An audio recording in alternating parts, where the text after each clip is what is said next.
ನಿರ್ಧಾರವನ್ನು ಕೈಗೊಂಡಿರುವೆ. ಪರಮಾತ್ಮ, ಅಸ್ಥಿರವಾದ ರಾಜ್ಯದ ಆಸೆಗಾಗಿ ಸಕಲ ಬಂಧು ಬಾಂಧವರನ್ನು ಕಳೆದುಕೊಳ್ಳುವುದರಿಂದ ಪ್ರಯೋಜನವೇನು? ದೇವ, ಉಭಯರು ಶಾಂತಿಯಿಂದ ಬಾಳುವುದು ಒಳಿತಲ್ಲವೇ ಪ್ರಭು? ಅಂದರೆ ನಿನ್ನ ಮಾತಿನ ಅರ್ಥ? ಪರಮಾತ್ಮ,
ಎಪ್ಪುಗಟ್ಟಿದ ರಕ್ತದ ಕಣಗಳನ್ನು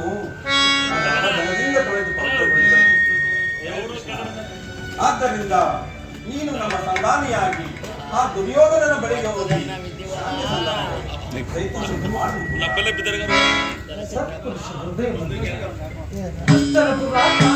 ಪವಿತ್ರವಾಗಬಾರದೆಂಬ ನನ್ನ ಪವಿತ್ರವಾದ ಸ್ವಲ್ಪ ಆದರೆ ಇದಕ್ಕೆ ನಿನ್ನ ಸಹೋದರನ ಅಭಿಮತ?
ಕೃಷ್ಣ, ನಮ್ಮಗಳ ಅಭಿಮತಕ್ಕೆ ಅಗ್ರಜನ ಗೊಡ್ಡು ಧರ್ಮದ ಬೃಹದಾಕಾರವಾದ ಕೋಟೆಯಂತೆ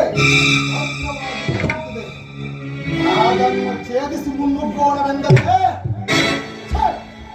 ರಾತ್ರು ಎಂಬ ಪಾಶ ನಮ್ಮನ್ನು ಬಂಧಿಸಿದೆ. ಸುಡಬೇಕು ನಮ್ಮ ಈ ಏಳು ಜನ್ಮವನ್ನು ಕೃಷ್ಣ. ಆದರೆ ಸಮ್ಮತಿಸಿದಂತೆ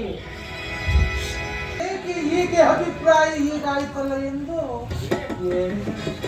ಅವಳು ಹೇಳಿದ್ದನ್ನು ನೀನು ಕೇಳಿಯಲ್ಲ, ಬಿಡು. ನೀನು ಕೇಳಲಿಲ್ಲವೇ?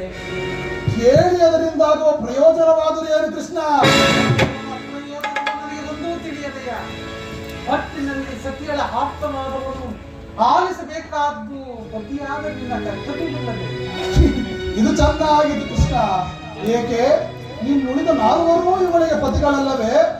ಅವರೇ ಅದನ್ನು ಬಗೆಹರಿಸಲೇ. ಅದಕ್ಕೂ ನನಗೂ ಯಾವ ವಿಧವಾದ ಸಂಬಂಧವಿಲ್ಲ. ಹಾ, ಸಂಬಂಧವಿಲ್ಲದೆ ಅಂದು ನೀನು ಕುಳಿತುಕೊಳ್ಳಿ.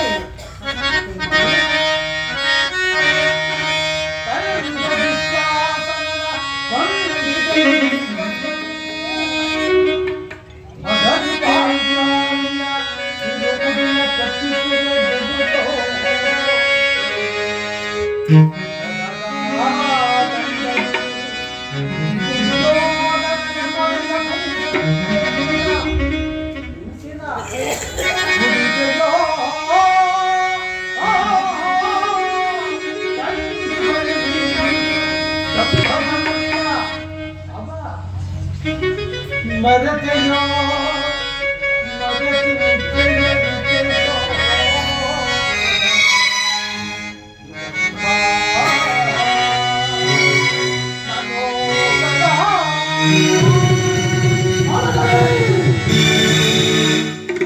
ಆಡಗಲಿ ನಿನ್ನಿ ಕೋಕಂಠದ ಚಲವಿರುವ ಬಿರುನುಡಿ ಕಣ್ಣೀರ ಕರೆಯದಿರುವಲ್ಲವೇ? ನಿನ್ನ ಕಣ್ಣೀರ ಹನಿಗಳಿಗೆ ಬದಲಾಗಿ ಅದೇ ಹೆಂಡಿರ ಕಣ್ಗಳಲ್ಲಿ ಸತತಾತ್ಮನಿಗೆ ಕಮ್ಮನಿಯನ್ನೇ ತರಿಸುವೆ. ಕಾಲನೆ ಕೌರವನಿಗೆ ಬೆಂಬಲವಾಗಿ ನಿಲ್ಲದೆ ಸಮುದ್ರ ಸೆಳೆದು ತರುವೆನಾ ದುರ್ಯೋಧನ ದುಶ್ಯಾಸನರೆಂಬ ದುಷ್ಟ ದುಶ್ಯಾಸನ ನೋಡಲ ಒಡಿಗುಟ್ಟಿ ಪಾತಕ್ಕೆ ಪದಸುತ್ತ ಪಟ್ಟಿಸುವೆ ನಿನ್ನಿ ಬಿಡುಮುಡಿಯ ಒಳದಿರುಗತಯ ನರಕವರ್ತನ ಕೇಳನ್ನ ವಿಮತ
ಹೌದು ಜನಾರ್ದನ, ಪಿಶಾಚ ಮಾತಿಗೆ ತಲೆಬಾಗಿದರು.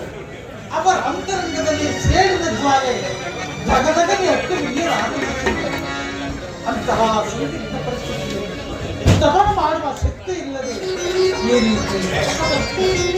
ಇಂತಹ ಸಂದಿಗ್ಧ ಪರಿಸ್ಥಿತಿಯಲ್ಲಿ ನೀನು ಯಾವ ನಿರ್ಧಾರವನ್ನು ಕೈಗೊಳ್ಳುವೆ ಧರ್ಮನಲ್ಲ.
ಬುದ್ಧಿಗೆ ಮಂಡುಕವಿನಂತಿದೆ.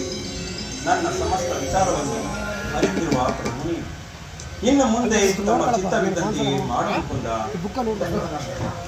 ನಿನ್ನ ಮನದ ನೆಮ್ಮದಿಗಾದರೂ ಈ ಸಂಧಿ ನಡೆಯಲೇಬೇಕು. ಒಂದು ಸೀನ್ ಮೇಸ್ಟ್ ಭೀಮಾರ್ಜುನರ ಕ್ರೋಧ ಸೀನ್ಗೆ ಮೇಸ್ಟ್ ಆಗುವಂತ